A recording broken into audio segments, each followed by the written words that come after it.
Aujourd'hui, je vais aborder l'aspect comment est-ce que je fais pour réaliser la vision. J'ai besoin de quoi si je veux réellement voir ma vision se réaliser, si je veux passer du rêve à la réalité. Et si tu veux en savoir plus, alors écoute cette vidéo jusqu'à la fin.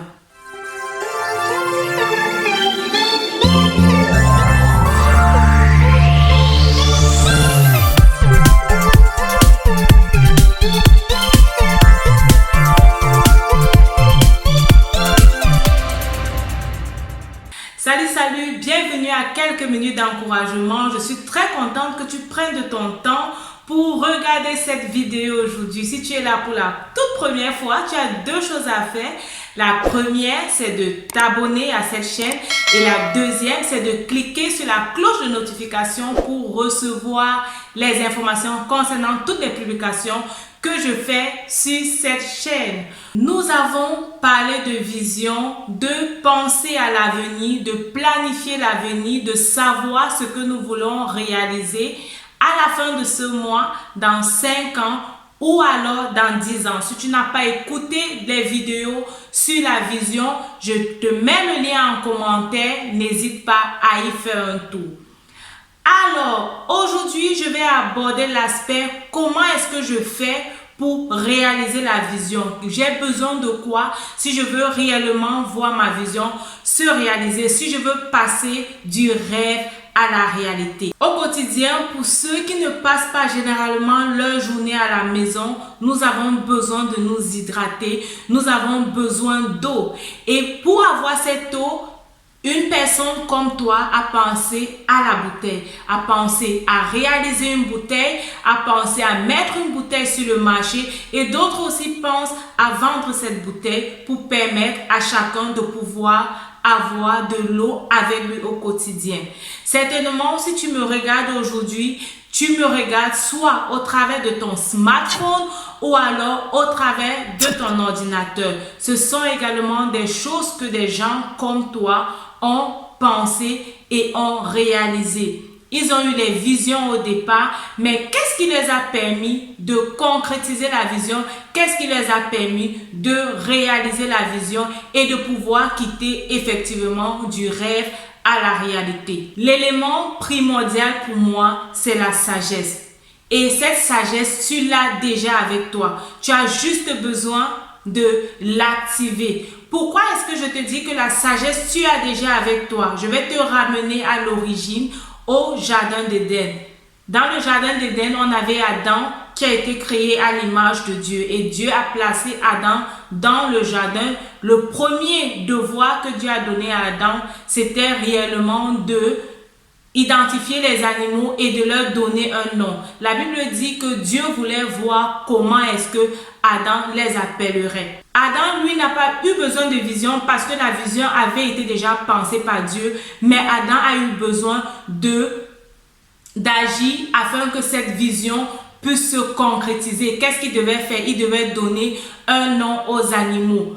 Adam a eu besoin d'utiliser quelque chose qui était déjà en lui lorsque Dieu le créait. Et cette chose, c'est sa sagesse. Il a utilisé sa sagesse, il a regardé les animaux, il a pris le temps d'apprécier les qualités et le caractère de chaque animal. Et en fonction du caractère de chaque animal, il donnait un nom.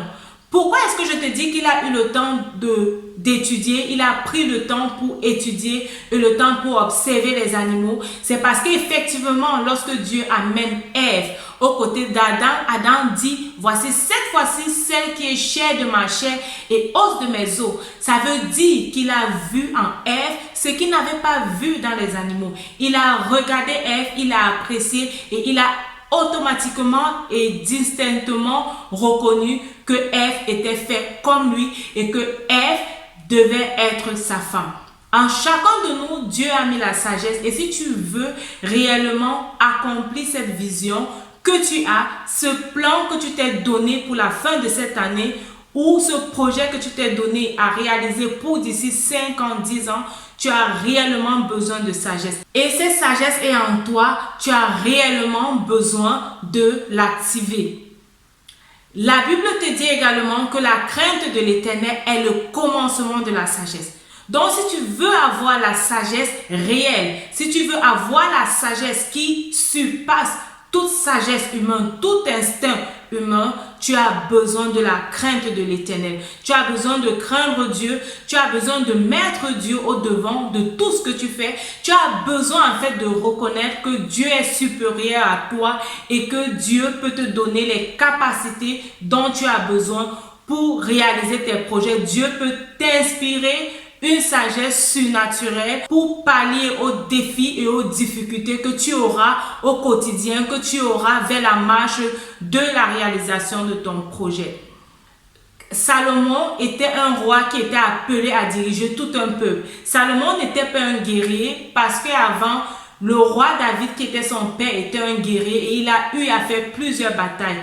Salomon, voyant le peuple au devant de lui qui devait conduire, il s'est rendu compte que ce peuple était très grand et que de lui-même, il ne pouvait pas diriger ce peuple. Et lorsque Dieu lui a demandé, Salomon, qu'est-ce que tu veux que je fasse pour toi? Dis-moi ce que tu veux que je fasse pour toi et je veux faire.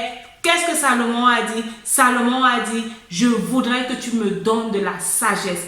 Je voudrais que tu me donnes de la sagesse pour diriger ce peuple. Salomon effectivement a reconnu que de lui-même, il ne pouvait pas diriger le peuple. Qu'avec ses propres compétences et ses propres qualités, il ne pouvait pas diriger le peuple. Il avait besoin d'une sagesse surnaturelle. Il avait besoin de la sagesse qui vient de Dieu.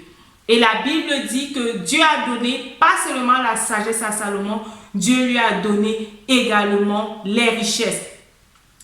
Lorsque je regarde également l'histoire de David, lorsqu'il était petit et qu'il devait paître le troupeau de son père, David était petit et il n'avait pas l'expérience de guerre, pas du tout. Mais il était confronté au lion qui venait attaquer le troupeau. Qu'est-ce que David a fait? David a eu besoin de sa sagesse pour réellement construire cet instrument qui devait lui permettre de combattre le lion qui venait attaquer les brebis. Tu as la sagesse que Dieu t'a donnée et si tu veux aller au-delà et réaliser des choses grandes et extraordinaires, si tu veux aller au-delà et réaliser réellement cette grande vision que Dieu t'a donnée, tu as besoin d'une sagesse surnaturelle. Et cette sagesse surnaturelle, tu l'obtiens auprès de Dieu. Cette sagesse surnaturelle, tu l'obtiens en Dieu, en craignant Dieu. La crainte de l'Éternel est le commencement de la sagesse. Tout ce que tu veux bâtir, tout ce que tu veux construire, tout ce que tu veux réaliser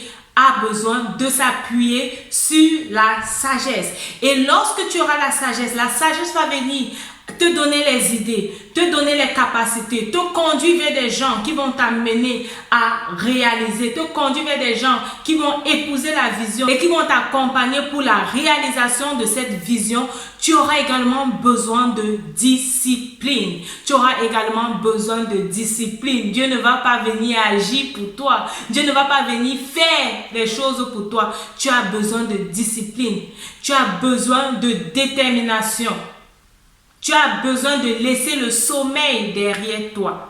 Un peu de sommeil, un peu d'assoupissement et la pauvreté te surprendra. Ici, je vois la pauvreté réellement comme un manque de biens et de ressources dont tu as besoin pour mettre cette vision sur pied. Lorsque Dieu t'envoie sur cette terre, il te donne déjà naturellement les éléments que tu as besoin pour réaliser les rêves qui suscitent dans ton cœur, pour réaliser les projets qui viennent dans ton cœur, pour réaliser les projets qu'il te confie.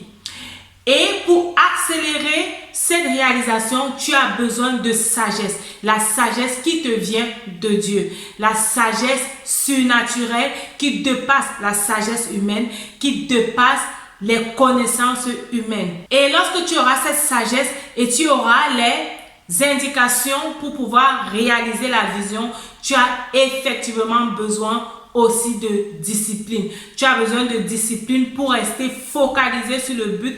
Tu as besoin de discipline pour ne pas te décourager. À quel niveau te situes-tu avec les objectifs que tu t'étais donné à réaliser durant la fin de cette année? Je veux dire avant la fin de cette année. As-tu mûri en sagesse? As-tu eu la sagesse qui a fourni en toi les idées nécessaires? Est-ce que tu es déjà en train de te rapprocher de l'objectif? Et si tu as eu la sagesse, est-ce que tu es assez discipliné pour pouvoir amener cette vision à la réalisation. Partage avec moi en commentaire exactement où est-ce que tu te situes avec la réalisation de ta vision. Où est-ce que tu te situes? Quel est le problème auquel tu es confronté en ce moment? Je me ferai le plaisir de le lire. Surtout, rappelle-toi, ta vie, c'est un don de Dieu. La façon dont tu la vis, c'est un don que tu fais à Dieu. Que Dieu te bénisse et on se dit à la prochaine. Bye bye.